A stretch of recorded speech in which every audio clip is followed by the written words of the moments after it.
Dikepung 3 Satgas TNI, Danyon Egyanus Kogoya ditembak di markas OPM.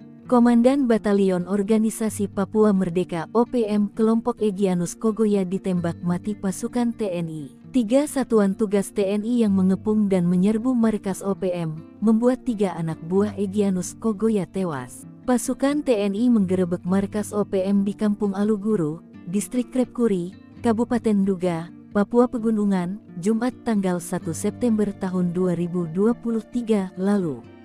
3 anggota OPM dilaporkan tewas dalam operasi tersebut. Peristiwa itu dibenarkan oleh Pangdam 17 Cenderawasih Maijen Ishak Pangemanan. Ia mengatakan penggerebekan dilakukan gabungan Satgas Tim Taipur, Satgas Yonif MR 411, dan Satgas Elang yang dipimpin oleh Mayor In Kosmos. Ia menjelaskan OPM sebelumnya menyerang dan menewaskan 3 warga sipil di Batas Batu. Dalam kontak senjata, 3 anggota OPM tewas, yakni Armita Buni selaku Danyon Aluguru, Ganti Gwijangge, dan seorang lainnya belum teridentifikasi. Aparat juga mengamankan 5 pucuk senjata api rakitan dan sejumlah amunisi serta dokumen.